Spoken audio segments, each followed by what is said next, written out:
Welcome to the Restuder Orbis channel. Thank you for joining me today. About a year ago on the channel in the spring of 2023, we did an exploration called Designs of the Old World, where we looked into the particular designs of these rather erratic French architects, Lequeu, pictured here, and Boullée. We don't really have a picture of Boullée, but here's a very intriguing picture of Lequeu. Looks like he could be portrayed by Thomas Hulce in a movie, and looks quite similar to what we saw of Wolfgang Amadeus Mozart in the eponymous film, Amadeus. Regardless, the works of these particular architects are quite intriguing. We're told that these French architects, draughtsmen, or all the other different names that we have for individuals who design buildings, because we need to have many different names for them, are considered very eccentric and elaborate. And indeed, this particular sphere here shows us a rather unique architectural format. Now, of course, we're told that these were merely the buildings that existed in the imaginations or the conceptualizations of these French architects. And I suggested about a year ago that, in fact, these were actually recordings of buildings that may have existed. Now, what's the evidence behind this? I figured we'd go back and we'd actually take a look that this is actually a full archive of the structures that may have remained from the previous civilization. In the drawings that are attributed to Lequeu, we see a great precision in detailing. And if you want to go back and watch the video from last year, I'll attach it in the description for this video. But in these images that we're reviewing, you can see that he left no detail spared when he was considering the layout for these buildings. For example, look at the top of this particular structure, and we see this ornamental detailing at the top. Is that just from his elaborate imagination? What exactly is with this very tall needle spire here on this part of the structure?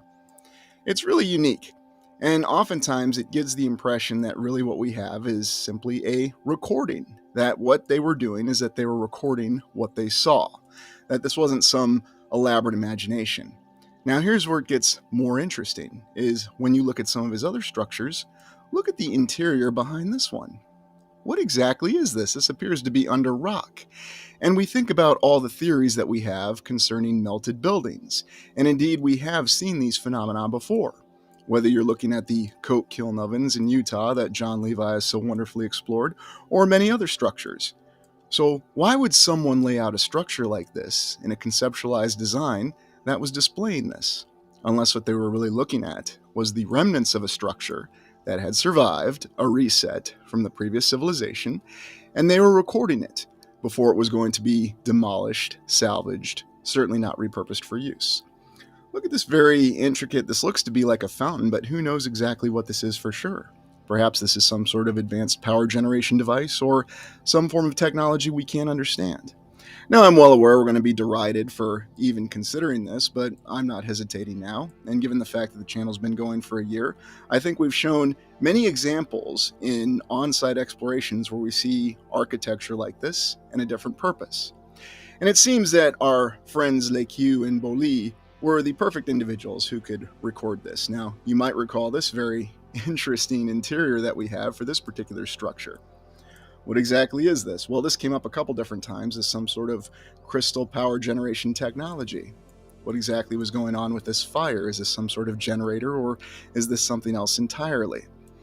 Interestingly enough is that these drawings are so detailed, these works of art, that they really do come off as being actual recordings, cross-section recordings. And indeed, this is the kind of detail that we'd expect to see in many of the structures that we've explored on the ground, and yet for whatever reason, the plans, the schematics just aren't available, or if they are, they're in a single perspective. And yet when we look at these works, for example here, what's going on here? Is this actually a cave exploration, or is this again a recording of something that remained from a previous civilization? You notice the focus on what appears to be a monument or a memorial, or at least that's what we'd think of it as. And yet underground here in this cave, we have this very elaborate statue, this fountain, that seems to be depicting something that we would not consider modest, since we're told that the mores of society, when these schematics, these concepts were drawn, were a little different than what they are now. So it's something that really defies what we're told about history and the narrative. And we do see that from both Lequeu and Boullée, very elaborate designs. Incredible fountains, multi-layer structures, and very unique architectural stylings. And yet at the same time, while we're told that this is some sort of elaborate and eccentric conceptualization, we've seen examples of these in every city in the Midwest of the United States, in many cities in Europe, and in Asia and everywhere else that we've explored. We've seen examples of this fine, detailed architecture. Even the size of the interior of the structure, which is featured on the thumbnail for this exploration, look at the size of these columns and their height. Now remember, we have that Grand Avenue water tower in St. Louis, and remember how tall that column was. Now imagine what kind of structure you could really achieve if you had this many columns. Again, this is something that was considered eccentric, and this is supposedly attributed to Boullée, but I don't think it really matters who it's attributed to. Look at the gargantuan and colossal interior of this particular structure. What exactly is going on here? Again, is this something they're recording, or is this some sort of event that was occurring in the structure before it was brought down? It's very detailed, and indeed you can see how far the columns go. One could think that this would invigorate the imaginations, or perhaps what this was a recording of a structure that existed, and it's now found its way into other what we would consider fantasy drawings, and indeed it's now affiliated with fantasy, and there's a very defined reason for that. And yet in these other structures, we've seen similar layouts in many of the large Union stations that we've looked at, where it seems as though we're looking at a hangar of some sort. What would really be the purpose for laying out a building like this with all these columns lining the walls? And we're to believe that looking at the image, this is a library, and yet this seems to be a massive hangar. We've seen these indentations and impressions before on other structures.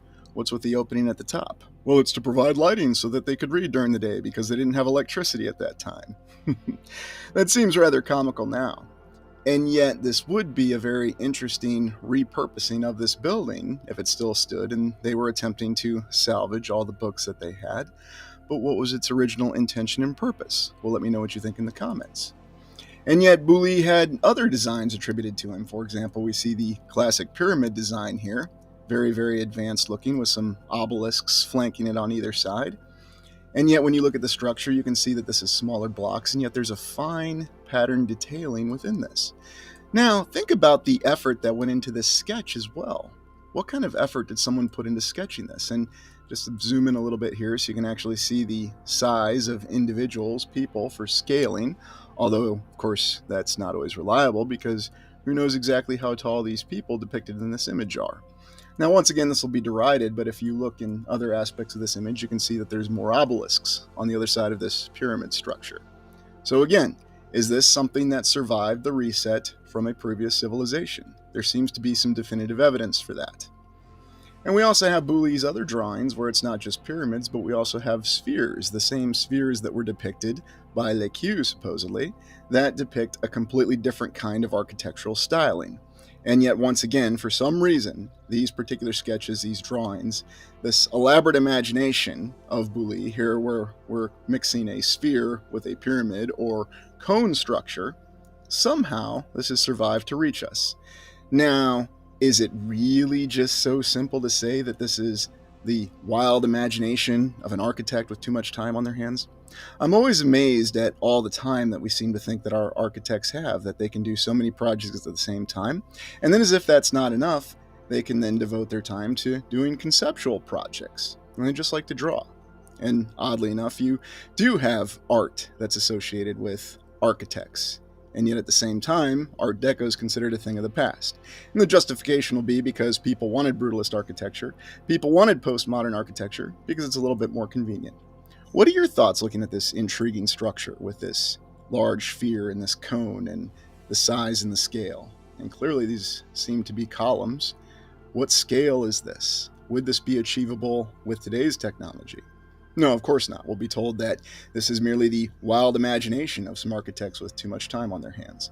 That they could lay out buildings that were utterly gargantuan in size and didn't really make a lot of sense at that time, and they don't make any sense now. But the troubling aspect is we have seen many of the details of these structures. We've seen them in all of our explorations on the ground. So if the details exist, was this just someone putting it together with their imagination to make something that was just beyond the scope of reality? And why do I keep mentioning the fact that these were legitimate architects, at least that we're told that they were? Well, because they did actually design buildings. Indeed, there's a hotel in Paris that was designed by Boullée. And yet at the same time, he was also conceptualizing these very impressive structures, these large spheres. It seems to me that this is indicative of a completely different architectural style that did not exist to the official account, and yet this is an indication of something that did exist. And what do we have here? Our favorite lions, because of course we always have our lions by our buildings. And then a compilation of works supposedly attributed to Boullée. We've seen this one in the lower right. And in the upper right, we see what appears to be some very interesting power generation device. Now, of course, we'll be told that it's supposed to be some sort of observatory, some sort of planetarium, because it's a sphere, and we automatically associate sphere with round and globe, and etc., etc. And yet we're seeing more indications of architectural stylings. And indeed, imagine a world capital, or perhaps I should say a land capital of an entire civilization that would reach this size, where you have a pediment this extensive, lines of people walking up to the entryway, and numerous columns, along with a dome, flanked by many, many, many columns. What exactly is this telling us, and how large is this cupola at the top? And what are your thoughts on these images? And I'll close off by just saying the rather modest hotel that still stands to this day that's attributed to Boullée. And yet, interestingly enough, it does still show old world construction, design, and detailing around this portal window, and then a very well designed column. But what other evidence do we have that would give us the indication that these designs attributed to these erratic and yet ingenious French architects were a little bit more than simply the product of their imaginations? If you scan our libraries and our own archives, what you'll find is no shortage of books that were supposedly composed by architects. Yes, they tell us that architects did these very painstakingly rendered sketches or drawings of the exterior and interiors of what we consider to be old world buildings. This particular one was published in the 1880s or so, we're told, although oftentimes I question that. And yet what we'll see is the elaborate interior of many different structures, whether it's a cathedral, a church, a basilica, or whatever we've decided to call it now. And we'll see many of the same detailings that we've seen in our on-site explorations, whether we were in state capitals or any other sort of building, where we see the massive columns, we have the impressions within the ceiling. This looks to be like a massive oculus, and we have a pediment here. And then you can see the individuals in this drawing with this stairway to give you an idea for scale. What's intriguing is that these architects, again, seem to have all kinds of time to where they could go around and compose books that are well over 500 pages with all these wondrous sketches. Now, how much time was involved in doing these sketches? And the other question that would come down to is, why didn't they just do a picture documentation? Or perhaps this was a different way of doing that. And indeed, we can see many of the fine details and questionable symbols that we've come across in our old world explorations, throughout on-site explorations and all across the land. Now, what is this really showing us? I am under the impression that, once again, this is an archive. This is a record of surviving examples of structures, and even alluding to technology, that we're told that was done under the facade of an architect to preserve all this. Now, there's no doubt that it was to be preserved, but preserved in what fashion? And could this have been simply a massive catalog or a compendium of everything which had survived, the most dramatic examples, which those in power might feel could potentially cause questions that they didn't want asked? For example, in this particular sketch, again from the 1880s, we see stylings that we would associate with the Art Deco style, although we're told that Art Deco is very much a product of the 20th century. So this seems to be another anachronism, something that doesn't match what we're told in the timeline. Or maybe you're just going to say you're using your imagination. This isn't actually Art Deco styling. But what's really going on with all this detailing? And we can see that this particular architect decided to capture other things which we wouldn't traditionally associate with architecture, but more of an art affiliation with it. So was it really an architect drawing this, or was it someone else? Because again, we see signs of the technology that's been captured, and that seems to be the intent behind it. Now, if you go to a later portion of this same book, you will find that they also decide to detail what they call trophies or compilations of what appears to be coats of arms and urns and other decorations. Yes, once again we see our favorite griffin depicted here on what appear to be urns. But are these urns? This kind of reminds me of that owl that we saw in that courthouse in Iowa. So very intriguing when we see many of the replications of the symbols all over the place that show us different aspects of the previous civilization. Obviously, this seems to be something that was done as a great catalog, but the fact that we're told that this is merely an architect who is concerned with capturing certain portions of buildings, and yet they seemed more concerned with artwork. And indeed, you'll find that there is a catalog of statues in this compendium. What exactly does that have to do with architecture? Well, everything, because we need to put statues to make it into complete architecture, right? We've seen this particular object before, and we've speculated that maybe it has something to do with power generation, or it reflects something of the previous civilization. And here it's just put in this nice little urn. And then we see other devices that have been very painstakingly cataloged, again in sketches, not with photographs. Now, why would someone go to all this trouble to make all these sketches? Obviously, all these things that we're looking at existed, or maybe it's not so obvious. But if it's not so obvious, then who had the time and inclination, especially in the 1800s, to compose something from their imagination? And now you see how it relates back to the works of Lequeu and Boullée that we looked at earlier in this exploration. Why would somebody be devoting time, especially in that time frame that we're told, where people had no time? In fact, we're told that people worked long days, 7 days a week, and they walked uphill to school both ways. And yet we see other interesting symbols and aspects. For example, we've seen this particular symbol before. Now, I'm not going to tell you what the name of it is, I don't think I should have to. But let's just say we've seen this sort of geometry in many different explorations, whether it's a state capitol or just some random commercial building, or even that lovely plumber building in Rochester, Minnesota. It all comes up and it's all repeated in many different examples. And yet, once again, we see that they decide to capture some of the tombs. Now, why would they be so concerned about the tombs? And remember that in the earlier works, we saw this focus on tombs. Or are these tombs? Are these vaults that are, once again, remnants of a previous civilization, with their detailing captured on them? So many different details in so many different places, and let's consider the fact that somebody had to go through the trouble of building this. Somebody should have original sketches or schematics, and then we're to believe that an architect came around later and decided they were going to do sketches in a 500-page book. And so many books that you can't even count that were 500 pages or more that show all these fine-tuned examples. I'd almost think that there was some sort of old world explorer going around in the 1800s that was going around doing these kind of sketches to record this. Although I'm not under the impression that they had the same intention of exploration that we do. What this feels like is that these objects, these devices, these pieces of technology, or this architecture as we consider it, was simply being recorded and cataloged. Now, was that for redesignation? Was that for some sort of method of deciding what was going to remain and what was going to be removed, if they indeed had the means? Well, that's up for you to decide. Let me know what you think in the comments. But still, it's a lot of work and a lot of effort just to record all this, just to get the details that we see. And yet we see so many of the signs, so many of the symbols that we've actually seen in many of our on-site explorations over the past year. There's also a focus on statues. Now, I'm not going to repeat the point that what's an architect doing sketching statues and what's supposed to be a work that's documenting architecture. And we have all these questionable aspects with the statues. Is this really the Virgin holding the Savior, or is this depicting something else? Well, I'll leave that for you to decide. We also have these urns or these fountains that are depicted, whatever purpose that we're given with them. And again, we see aspects of the same symbolism that we've come across in our other explorations. So very well documented. And yes, I am going to use that terminology because somebody did go through a lot of effort to sketch all of this and to catalog all this for inclusion within this book.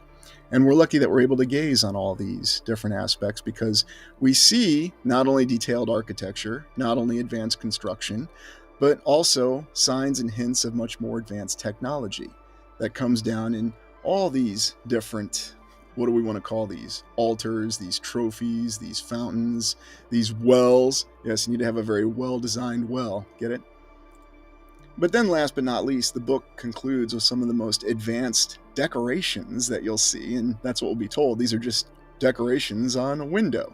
It gives a whole new meaning to window dressing, doesn't it? Look at how this was achieved. Think about this. Was this really carved out? And yet this drawing even includes the actual individual bricks. and every single detail in terms of what was actually rendered here. And when you really look at this, you can actually see it.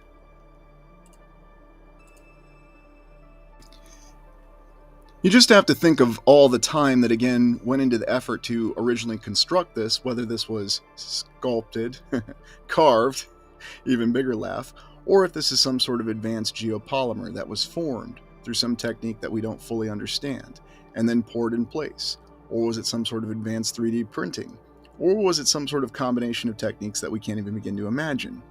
These are the kind of ideas that we get when we look at these very impressive images. And we think about the different aspects of either modular construction, whether these were constructed in different pieces and then assembled. But then I also ask you to think about the individual who went through the trouble of cataloging and documenting all this with all these painstaking drawings and every single detail that they captured.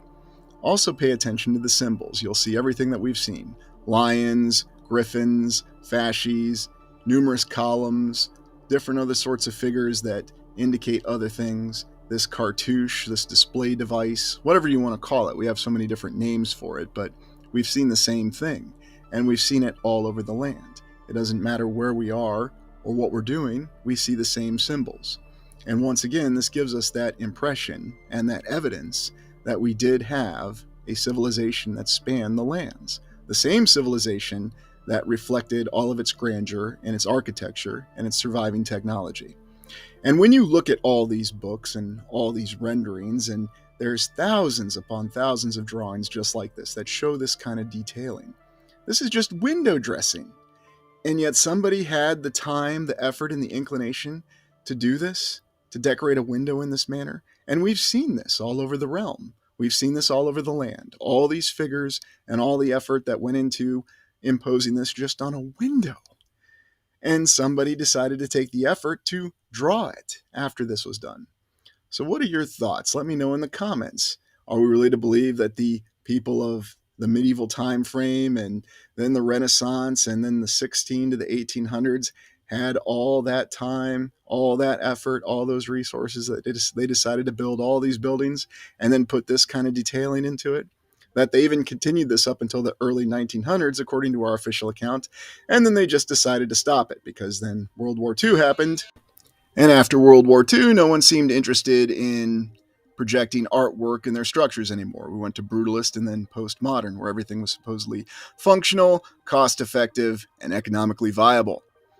And yet the same thing supposedly applied in the past, and yet for whatever reason, we're to believe that the previous civilizations that were told in our official history that preceded us, and some of them that still exist to this day, had the time, the inclination, and the logistical capacity to achieve these wondrous works of art in their simple window dressings. So yes, I don't think I'll ever hear window dressing with the same term again.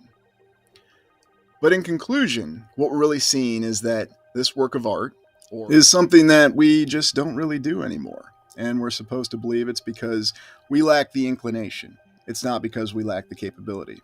Or some will argue that we lack the capability because people have changed and everyone's just gotten lazy and people don't work as hard as they used to. And if you just work hard, then you can achieve logistical impossibilities because you didn't need heavy machinery. You didn't need the ability to haul construction materials over many miles or hundreds of miles with a limited logistical capacity to even establish the building blocks for many of these structures that still stand to this day. And my final closing point is that this seems to show us true evidence that there was an effort made to record all the remnants of the old world. And you can find it with the detailings of these structures, many of which still stand to this day, showing their exterior and the interiors. And then when you consider the works of what we're told are attributed to extravagant and exotic French architects who just had too much time on their hands, it suddenly brings an entirely different perception towards their works. Perhaps what they were really doing is they were really recording the structures that did remain or had somehow survived the reset before they were brought down and repurposed or the building materials salvaged for use in other buildings. But what are your thoughts? I'll include the link to this particular book in the description of the video. Well, thank you for joining me. Please like, comment, and subscribe. Welcome to the Restitutor Orbis channel, and thank you for joining me today. We're going to be exploring designs of the old world, visionaries, prophets, or recorders. France, circa 1760 to 1815, although who knows what years this actually occurred, or if this did ever in fact occur, or if this is some other sort of account that we're going to be looking at. But we're going to be looking at a variety of renderings and drawings of different building designs that were supposedly by two different visionary architects. Or were they prophets, or were they simply recorders? We're going to be exploring that in detail and trying to come up with some explanations for what we're about to look at and what it was really representing. So let's take a look at our first architect from France, Jean-Jacques Lequeu, and I'll do the best I can with the pronunciations, but French was not a language I ever had to speak extensively in my travels. Certainly a lot of Spanish, Espanol, and even Arabic, but that's just my particular background. Jean-Jacques Lequeu was a French draughtsman, and what's a French draughtsman? Well, a draughtsman is someone who's into technical drawing, drafting, or drawing, is the act and discipline of composing drawings that visually communicate how something functions or is constructed. So it seems like right off of the bat that Mr. Lequeu is somebody who is extremely talented when it came to producing drawings, technical drawings, and understanding buildings, and he was also an architect. Well, let's learn more about him.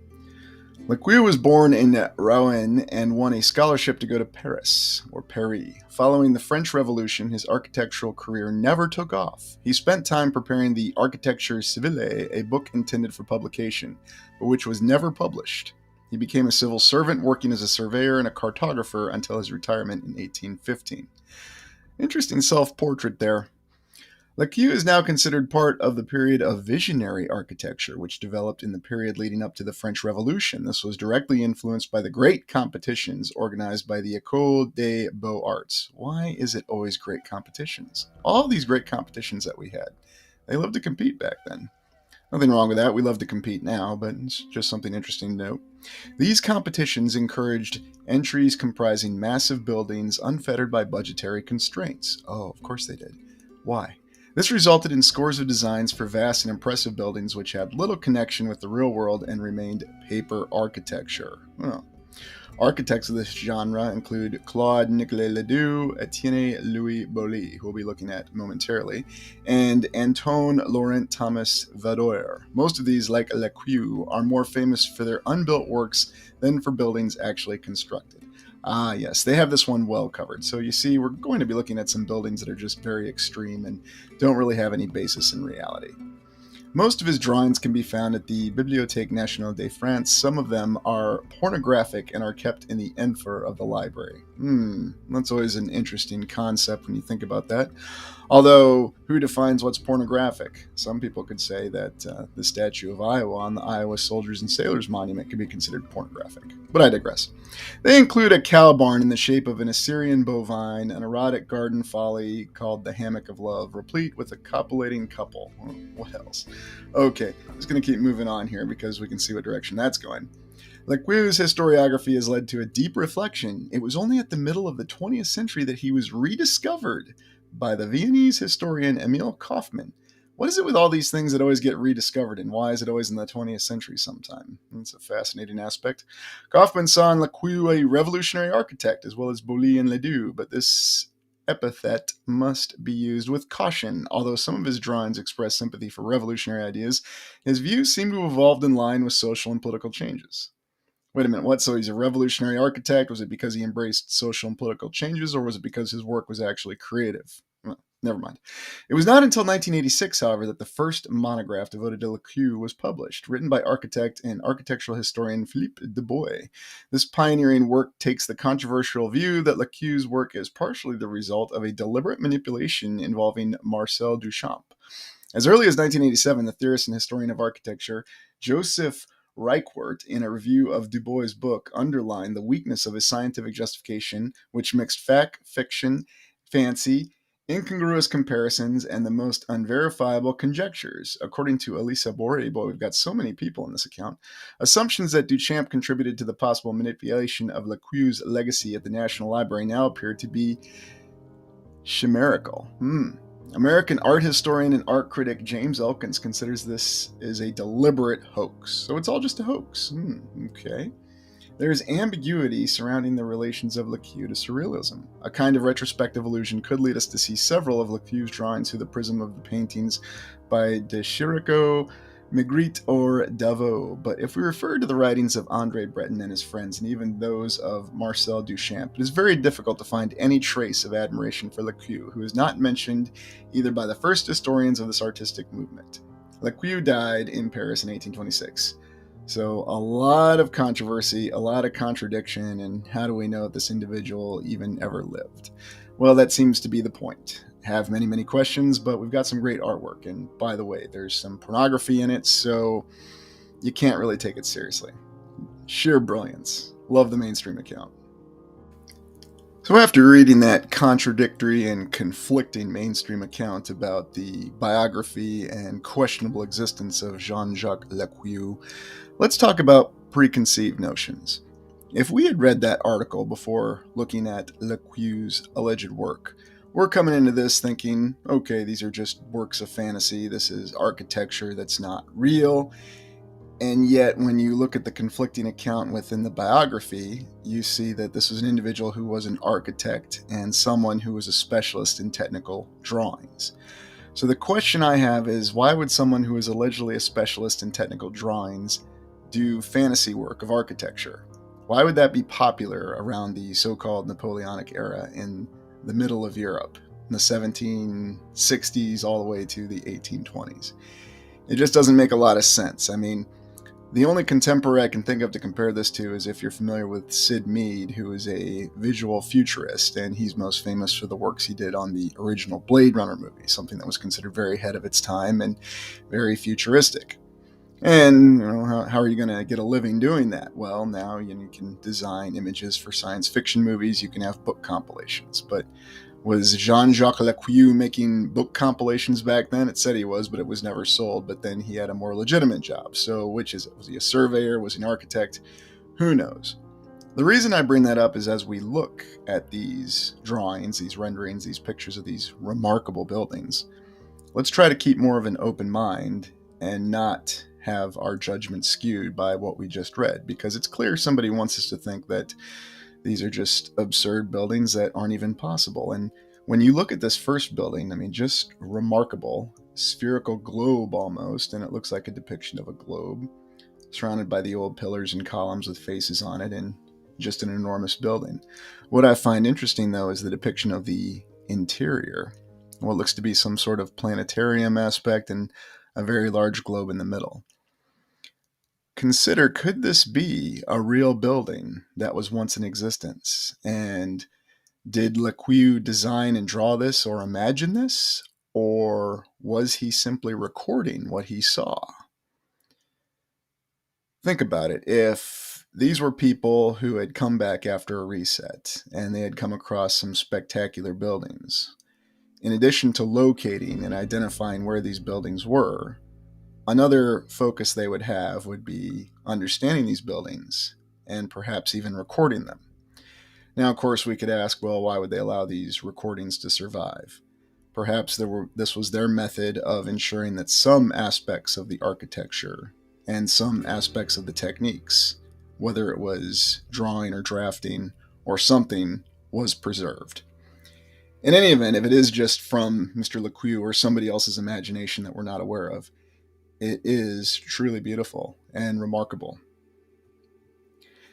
And this is where things get very interesting, because here you see a building on fire, and again, it's another very large and impressive building, and the detail in it's just incredible.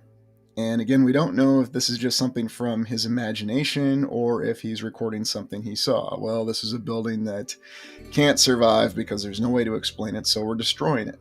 That's one possible explanation. Or why would, in his imaginations of amazing architecture, he would draw something like this? Of course, then we throw in the fact that he drew many pornographic images, so that discredits anything that was done as well. It's just an amazing amalgamation of a story that's remarkable. So that's why I think we just need to look at the images without taking that into consideration, because looking at them on their own and trying to determine the story they tell us is much more interesting. And I think, honestly, we'll get a more accurate indication of what really happened. I mean, look at this over here. It looks like you have some sort of army and security forces around this, and who knows what's really going on, but it looks like this building is being destroyed, and it's out on its own in the middle of the forest. Oh, can't explain it, so we can't say this is a monument. We can't repurpose this, so it's got to be burned down. Use any means necessary and make it happen. Beautiful drawing, beautiful building. And yet here's another one, and this is even interesting because you see what appears to be a fire, a kiln, and then smoke coming out of it. But, I mean, on the other hand, what's so fantastical about this? I mean, here you have this amazing statue, and again, this is just a building that it looks as though someone found in the middle of the forest. And why was he depicting these buildings in the middle of a forest or in the middle of the wild? It's quite remarkable. Was it isolated from a city? Or, if we consider our recent explorations of more rural areas, is it possible that there were some amazing buildings that were just isolated and they really couldn't be explained? And that would certainly come down to the explanation that they had to destroy them using any means necessary. I mean, if you're in an existing large city and you have more massive architecture there, well, that's at least easy to explain, especially if you're trying to plan ahead. But this is just remarkable, the detail that goes into this. And again, you're saying this is fantasy architecture, and so that's why it's depicted here. Okay, I guess you can go with that explanation.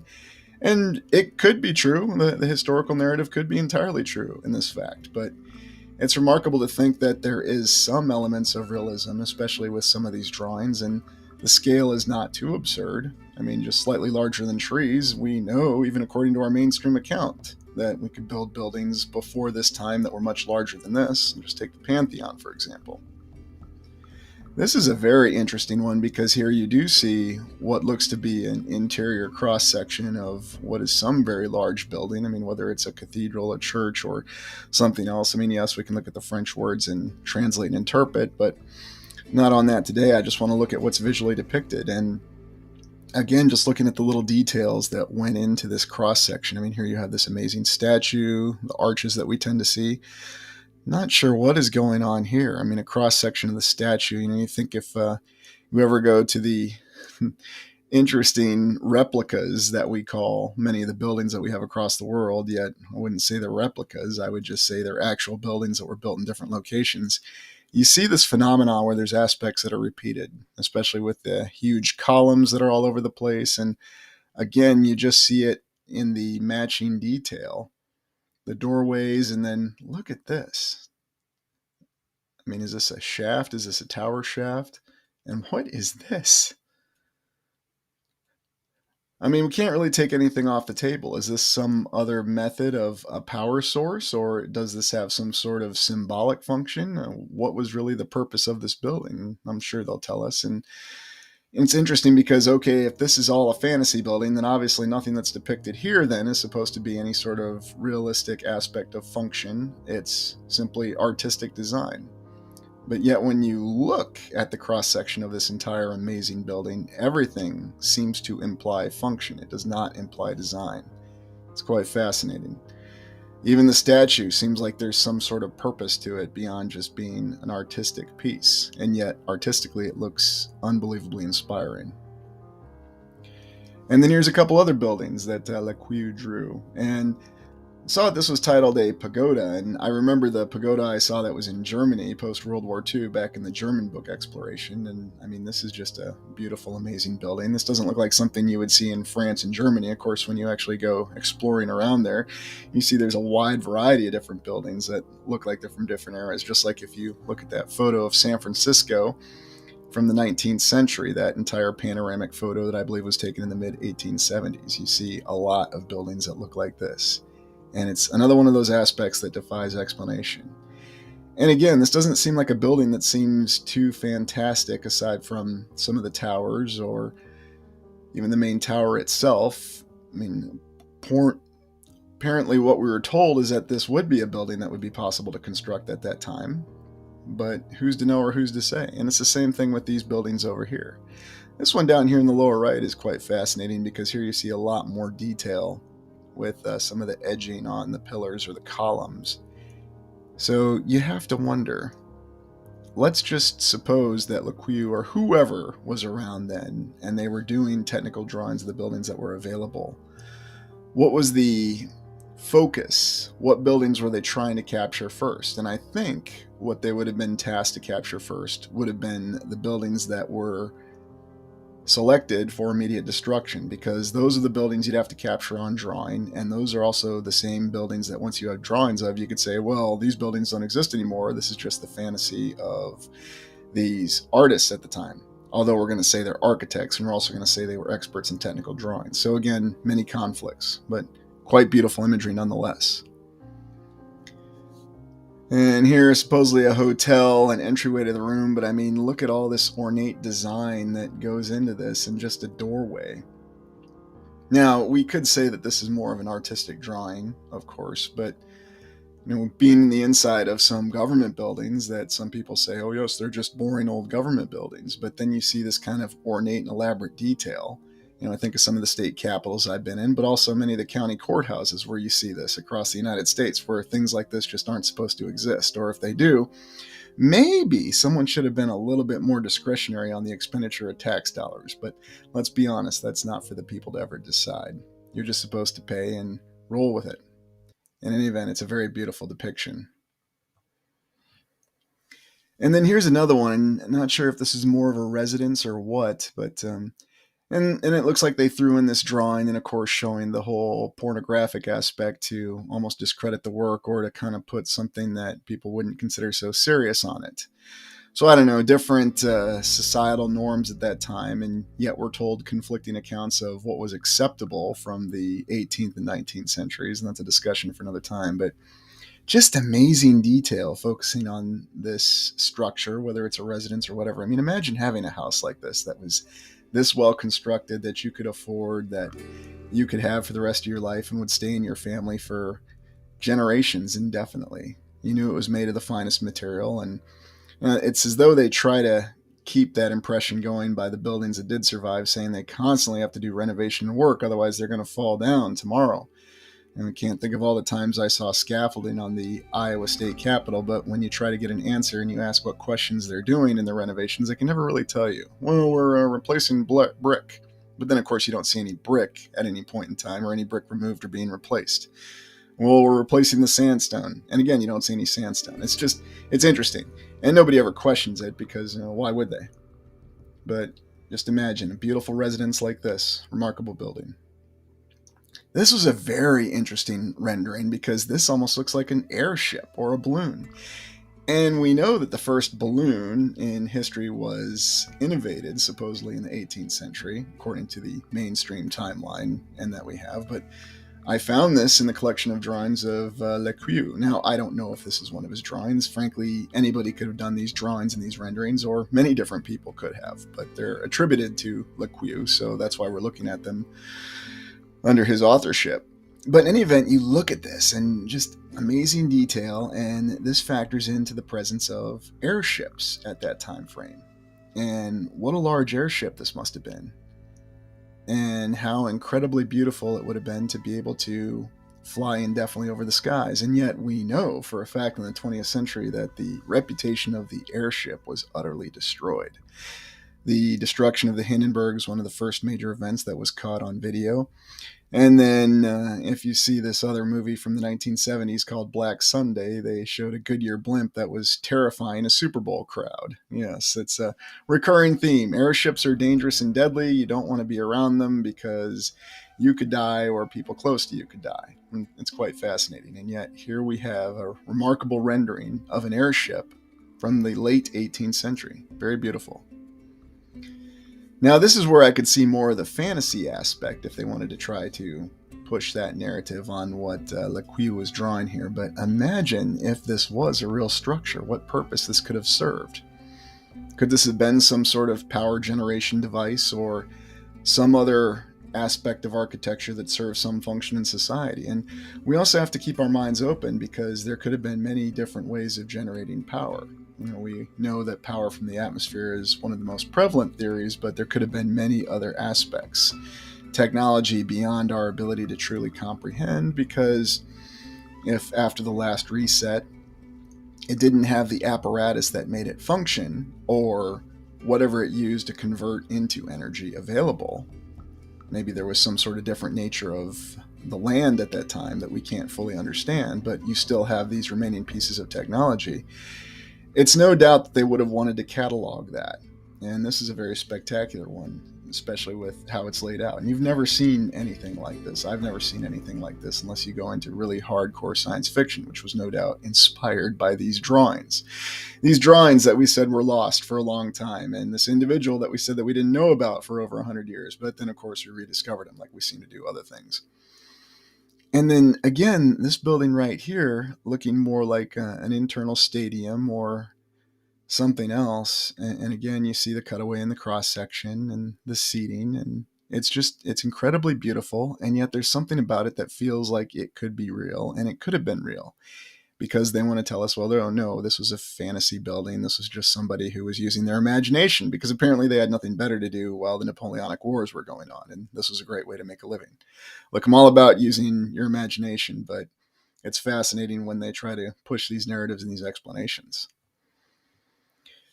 Then just a series of different design buildings from Lequeu. And again, you just see what looks to be like a bell structure here with a huge archway, and who knows how far that is or what the scale on this is actually supposed to be. And of course they'd tell us, well, it's a very large building and it's completely fantastical. There's no way that it could exist in reality. But then you look at this one here to the right, and you see more of things that are reflected in buildings and structures that we still have standing today that were supposedly built from this time frame. Like this structure right here looks like it could be something that you see in many castles and things that still endure to this day. And of course, we have a windmill, and we see plenty of windmills all over the place. So was this some sort of giant windmill, or was this a different application of wind technology? Of course, any of my viewers who are from northern Iowa, southern Minnesota, I saw that there were a lot of windmill farms there, and they didn't exactly have an aspect of beauty to them, but that's a discussion for another time. And then, of course, this building over here in the lower left corner, all this intricate detail. Again, you have the columns, and then you look at the roof or the ceiling together, and you see the detail that went into it and the remarkable display of geography. And this is just somebody going into this because they had a great imagination, and yet they captured this kind of detail. I don't know. I mean, to me, it reflects something that they were witnessing and recording, not something that they were imagining. But I could be wrong. That's just my impression of it looking at it. This is remarkable here because, we've seen towers like this, and this is something we typically associate with something you'd see in Spain. Or if you go to Country Club Plaza in Kansas City, you'll see something like it. But what I find interesting about this is you almost see like a bridge or something that reflects what they would traditionally tell us is an aqueduct. Again, with the columns and the pillars and the arches built in the ground. And then what is going on here? Is this some older structure potentially from before the reset? Is this depicting something else? I mean, just a remarkable rendering when you pull out all the detail. And again, you have these very, very fine symmetrical lines that, today they would tell us, well, that was just done by nature. It's erosion, it's magical glaciers, and more issues with wind. And then, of course, the flooding. And this was all underwater at one point in time. Of course, that's how they try to explain it now. But when you look at a drawing like this and you wonder if something like this really existed, and again, you see the aspect of it being in the ground, it definitely causes you to ask questions and really wonder about the buildings that are older that are still around to this day. And then this is an amazing building here, almost as though we have some sort of spiked outer shell on it. And then on the inside, very spherical. And who knows what exactly it's designed for. And what I find interesting is you have the signs of the zodiac around it. And then, of course, I'm reminded of walking around several state capitals, the Iowa state capitol, where they seem to have signs of the zodiac all over the place. So something that seemed to reflect more of a previous civilization than our own. Now, of course, we'll be told, well, that was the Roman civilization and Greek civilization. And then you ask questions about, okay, well, why is it in state capitol buildings that were supposedly designed and built in the United States in the 19th century? Well, because they wanted to reflect that Greek and Roman tradition of democracy.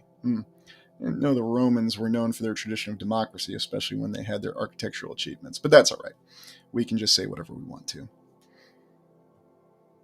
And then this is an interesting one, and this is attributed to Lequeu as well. But here you're seeing a picture of what are clearly ruins, which of course they would tell us is from the Roman times. But then you have this amazing tower in the background. And again, to me, this seems to hint at the fact that they're not using their imagination. They're simply recording what they saw. And I think this picture, if it is indeed from that time frame, gives credence to that theory. But again, it could be that these pictures are truly someone's imagination or just a mix of many different artists. I fully accept that possibility as well. It's just remarkable to consider. And then some of the other images, and this is the big gate that we saw that's associated with Lequeu, and just amazing detail on it. All these different animals, and just imagine having a gate like this and what this is actually made out of, whether it's some form of concrete, sandstone, limestone, or some combination thereof that we can't understand, or it's just all marble, or it's 29 different types of marble, if you're following me on that one.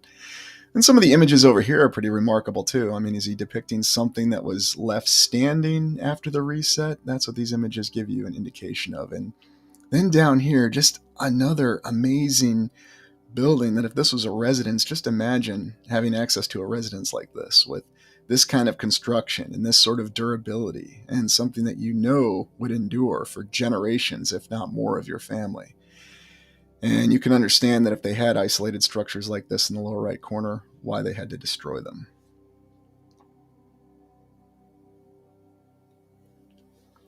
Now, supposedly a hotel right here, but seeing the cross section, of course, you have the classic dome building here and detailed stairways, and of course, replete with arches, columns, and pillars all over the place. And when you look at this cross section, this definitely reminds me of going into any one of the state capitals in the Midwest that I've been in recently. But it also reminds me of many other buildings that I've been in. And of course, we're just going to be told that, well, in the 19th century, we had the capability of doing this. But then on the same token, they want to tell us that, well, this was fantastical. These were all works of the imagination. And yet, what you see in the cross section of this building, you can see reflected in many buildings that still stand today. So which is it? Again, conflicting accounts as though we're told to question. And yet, when we just look at our own eyes, we see that what's depicted here in this building still exists today, reflected in many buildings that you can go to today.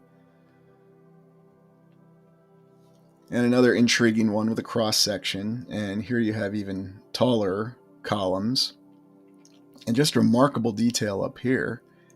And just look at this.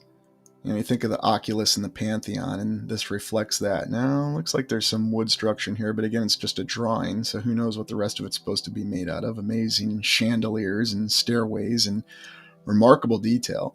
And here you have a smaller version of what's depicted over here, again with the same thing, and beautiful banister up here, and just amazing entryways and intricate detail.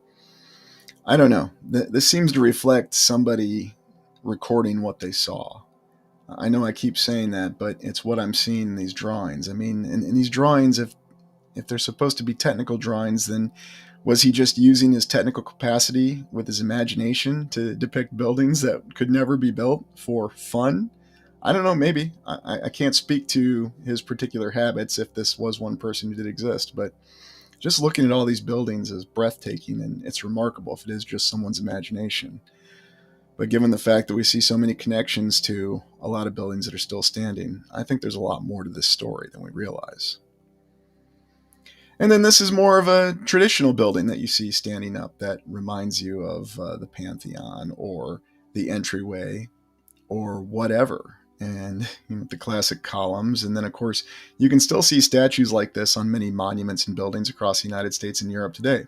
And of course, they'll say, well, this is a monument to World War I, or this is a monument to the United States Civil War. And then, of course, you have all these Roman and Greek figures, because if you really want to represent the United States Civil War or American democracy, you do so with Roman and Greek figures. And then another one, and a little bit of a smaller one, yet with the same design style. And again, there's nothing fantastical about these last two buildings that we're looking at, because you can find plenty of examples of these standing all over the world. So I don't know. It's as though they're intentionally trying to confuse us and get us to question everything, because some of the buildings, well, we can't explain.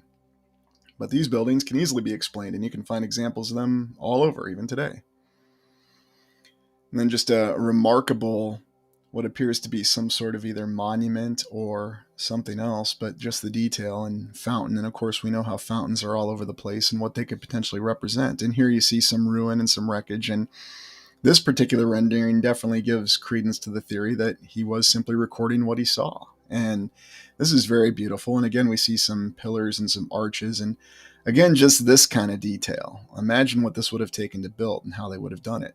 And whether it was a prefabricated kit, because we see difference in scale, especially when it comes to columns and pillars. But just the detail that went in the statue. Of course, if this was still standing today, and let's just say this is in Des Moines, they'd probably say that this statue of this woman here represents Iowa, or maybe it represents Minnesota watching over Iowa. Anyways. And then again, some more interesting detail on the interior. And I picked this one because, again, you see this reference to what appears to be the sun. And then again, the smaller scale in the architecture on the interior, because I think it's important to look in the interior of these buildings, because that tells an entirely different story than what you see on the exterior.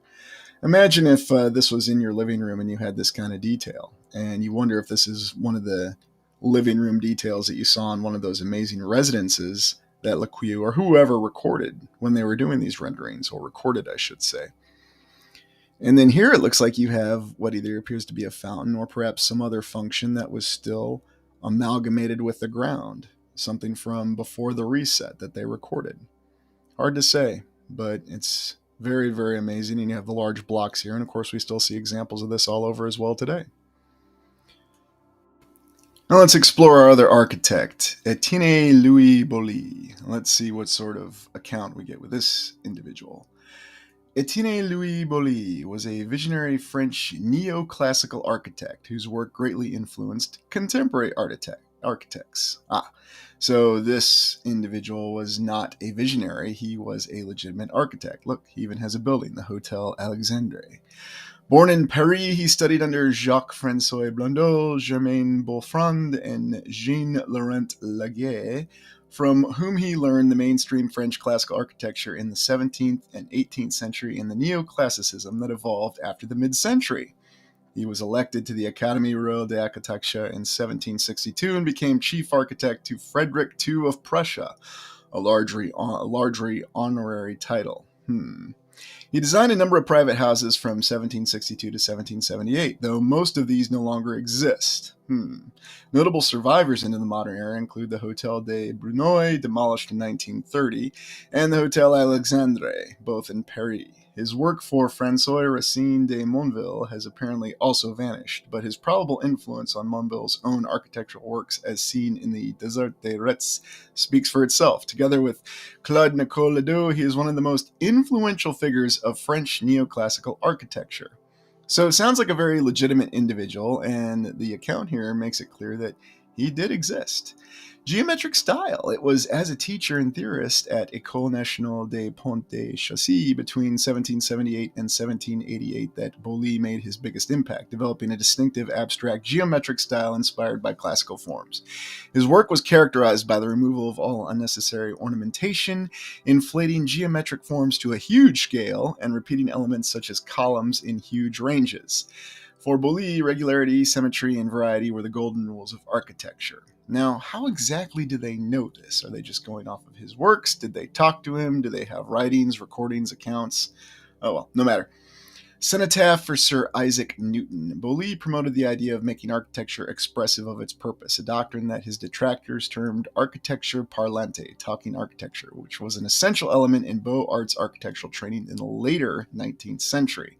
His style was most notably exemplified in his proposal for a cenotaph, a funerary monument celebrating a figure interred elsewhere, for the English scientist Isaac Newton, who 50 years after his death became a symbol of Enlightenment ideas.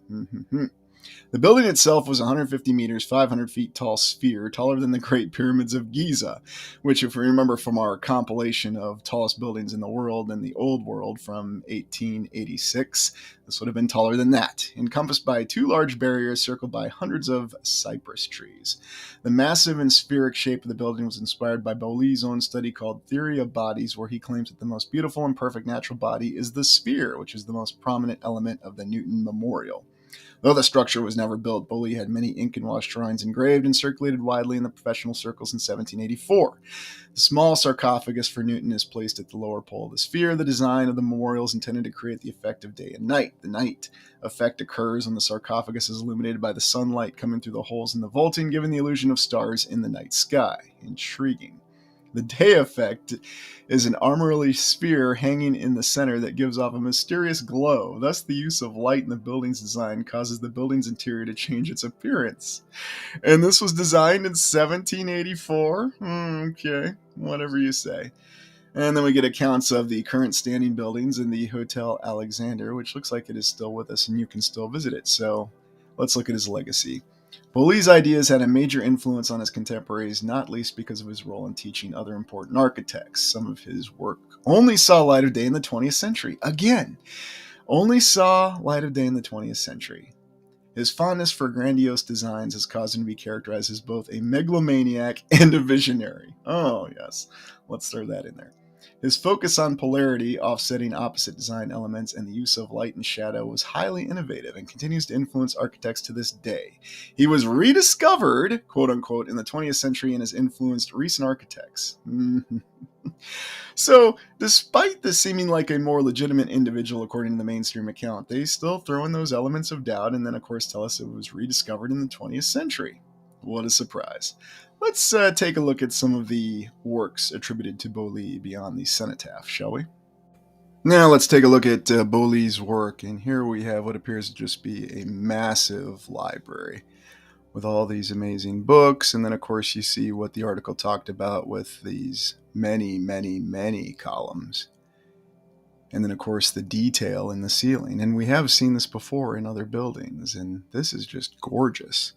And of course they'll tell us, well, this is large, and basically the theme with Boullée is bigger is better, and not just bigger, but megastructure, gargantuan compared to what we've seen. But imagine if this is really just a recording, a sketch that someone did on the inside of one of these tremendous buildings that did exist.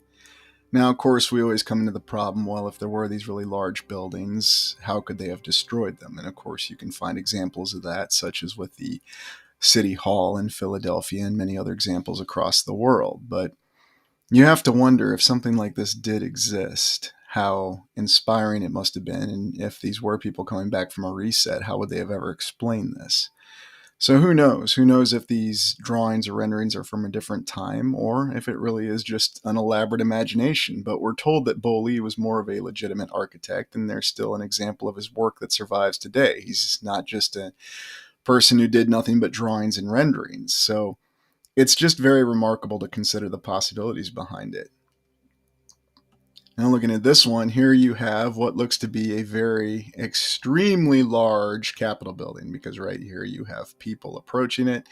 And of course, we'll be told that this is a totally impossible structure, and this is just from Boullée's imagination, and that this is showing examples of his megalomania, because if you have a big imagination, there must be something seriously wrong with you. If you're creative, there really must be something seriously wrong with you. So that seems to be a recurring theme that we get all the time. But I don't know. You look at this incredible image and this building, and not just its size and scope, but just the detail.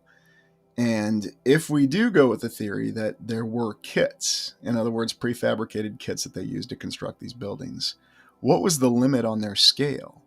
Was there any limit on their scale? Did the previous civilization, whatever it was called, whether it was Tartaria, Atlantis, or whatever, the name is irrelevant right now. But imagine if they had no limits to what they could prefabricate and what they could really build. Now, of course, we don't know what methods they used to build these buildings, but there are many buildings that we still don't know how they built. Take the pyramids in Giza, for example. Of course, we have many different theories. They used water and they floated the blocks into place, and that makes perfect sense. But there's other large megastructures around the world that we have no idea how they constructed. So just looking at something like this is just very inspiring, and yet you see reflections in modern buildings, in modern Capitol buildings, and buildings that they say have other purposes, whatever they want to say, across the world. And yeah, just imagine if something like this was something that could have been achieved. And this is definitely something you would have seen from miles on end. It wouldn't have even had to have been built up on a large hill. Although for some reason these buildings today do seem to survive on large hills. And then, of course, here's an example of some of the other ones. And, of course, we always say he was only going to build tombs and mausoleums because that's what all these buildings are, tombs and mausoleums. But, again, you go with that whole concept of bigger is better. And just going back to the description of what Newton's cenotaph was supposed to be, if this was just imaginary, why would someone go to the trouble of designing something that was imaginary for what was supposed to be a legitimate tomb? I think that story just destroys itself when you just ask a few questions about it and think about it a little bit.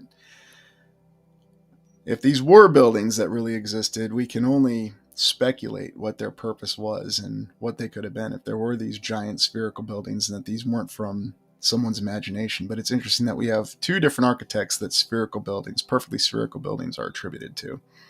And down here we have more of a classical pyramid, along with something that we would say is yet another tomb or a mausoleum, because this looks like one of the wonders of the world. But nevertheless, it's remarkable considering the actual purposes of these buildings. And then here, something that I saw was listed as more of a classical opera house, but again, in scale, this looks like something that would be more achievable. So we're blurring the lines again. This doesn't seem like something that was beyond the colossal scale that they said that was impossible in that time frame, and yet we do have other colossal buildings that still survive to this day. So it's as though they just want to cloud the account and make us question it. But you see all these amazing, beautiful columns and all the detail, and then, of course, the statues across the top. And there are many monuments and buildings you can find examples of this to this day, and the size and scale is highly questionable. So I think in trying to discredit this, they're actually giving credit to the fact that these buildings could have actually existed. And then, of course, this cross section, and of course, we see the intricate detail on the ceiling, and then in some of the arches, and just an amazing cross section. And they just want to say, well, this is just somebody who loved to use lots of columns. Well, we see lots of columns all over the place on the interior and the exterior of buildings. And that's where you really get the surprise, is when you look in the interior of these buildings and you see columns like this standing all over the place. And here they are in the interior of this building. And again, looks like a nice, amazing dome structure. And go back and watch Palace in the Midwest if you want to see what this looks like today. It is still standing.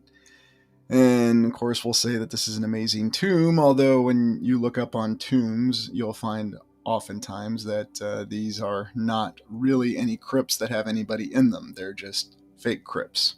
Interesting, isn't it? This is really a remarkable building.